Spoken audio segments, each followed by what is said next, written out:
Salve, rapaziada, sejam bem-vindos a um BH News, notícias rápidas pra você. E o que aconteceu hoje? Parece que o Nicolas Ferreira chamou o Lula de ladrão em evento da ONU e o véio sentiu. Sentiu a ponto de encaminhar o vídeo para o Ministério Público, que agora fez a Polícia Federal abrir um inquérito contra o deputado. Essa aqui é a notícia. PF solicita abertura de inquérito ao STF contra Nicolas Ferreira por chamar Lula de ladrão em evento da ONU. Eu vou colocar um trechinho do discurso para vocês verem do que se trata. E como o discurso tá em inglês, eu resolvi dublar em respeito a quem assiste como um podcast sem olhar pra tela ou lavando a louça. Eu vim aqui para mandar uma mensagem a todos que ainda têm esperança de mudar o mundo. O mundo vai ser um lugar melhor se não houver tantas pessoas prometendo melhorá-lo. Essa é uma citação do filósofo Olavo de Carvalho. Isso se aplica perfeitamente a Greta Thunberg e Leonardo DiCaprio, por exemplo, que apoiaram o nosso presidente socialista chamado Lula, um ladrão que deveria estar na prisão.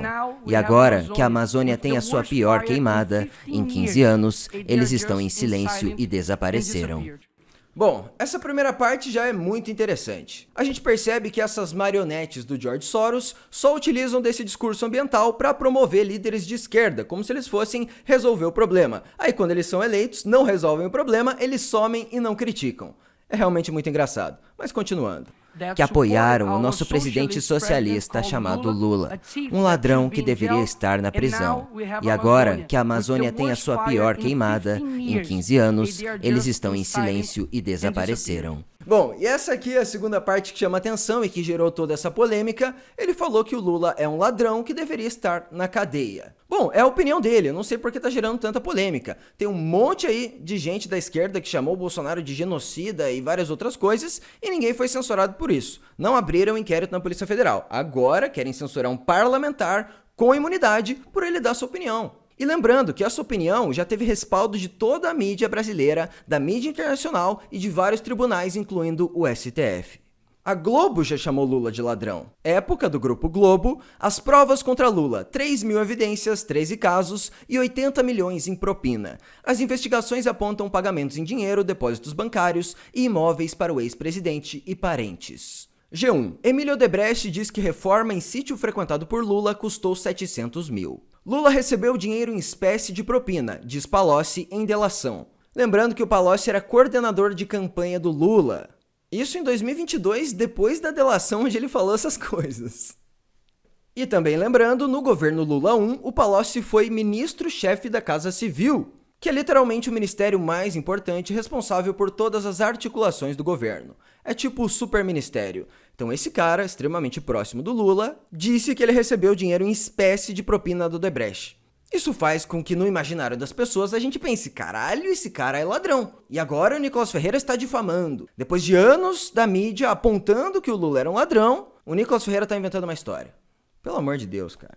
Isso é muito absurdo. Segunda turma do STF mantém Lula preso. Mais uma notícia. Outra, STF não absolveu Lula, mas zerou o jogo para petista, explica o criminalista. Então beleza, zerou o jogo, mas as provas estão aí. Você pode analisar e emitir uma opinião de que você acha que ele é um ladrão.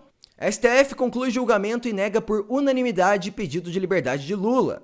TRF4 confirma a condenação do ex-presidente Lula. Então tá lá, as provas estão aí para quem quiser ver. O que aconteceu, segundo esse próprio criminalista, é STF não absolveu Lula, mas zerou o jogo. Eles zeraram o jogo, Lula não foi absolvido.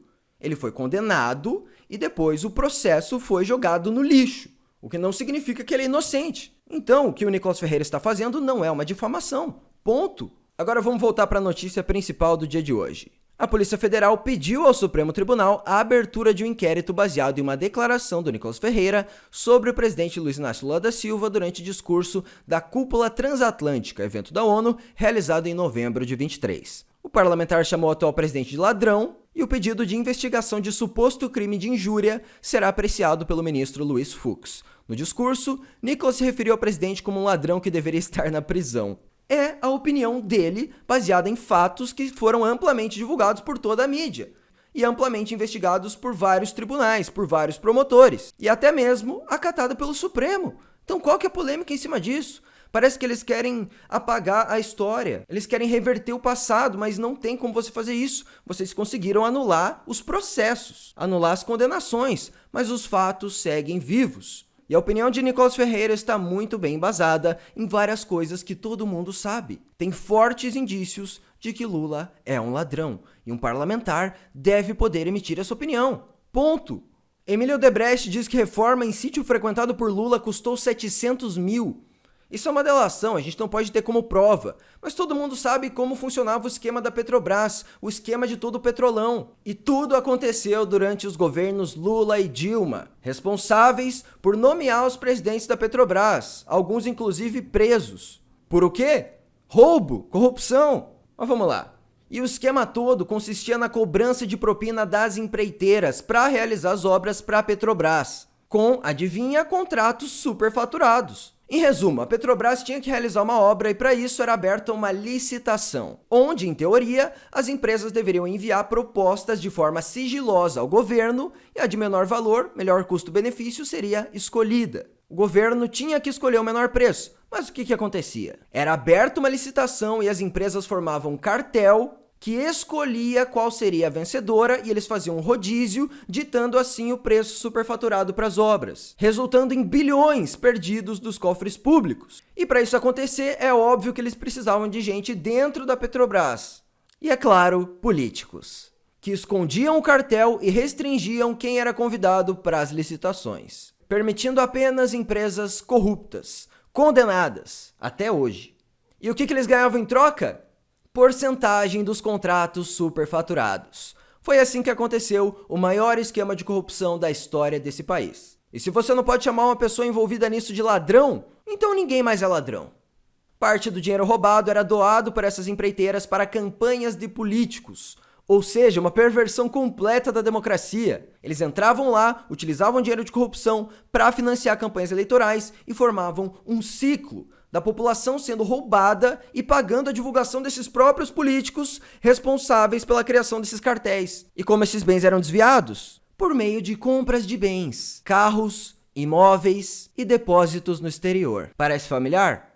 Enfim, muito desse dinheiro roubado foi devolvido, comprovando que ele foi realmente roubado em primeiro momento, e outra parte foi pro caralho. Nós simplesmente perdemos esse dinheiro para ladrões. Enfim, esse é o vídeo de hoje. Estão querendo apagar a história, mas nós não vamos deixar. Já deixa o like, se inscreve no canal e até a próxima. Curtiram o BH News? Comenta aqui embaixo. Meu nome é Bruno Dias, falo diretamente de Curitiba pra você de todo o Brasil. E aqui, corruptos não tem vez. Curitiba é a cidade responsável por prender o Lula, né?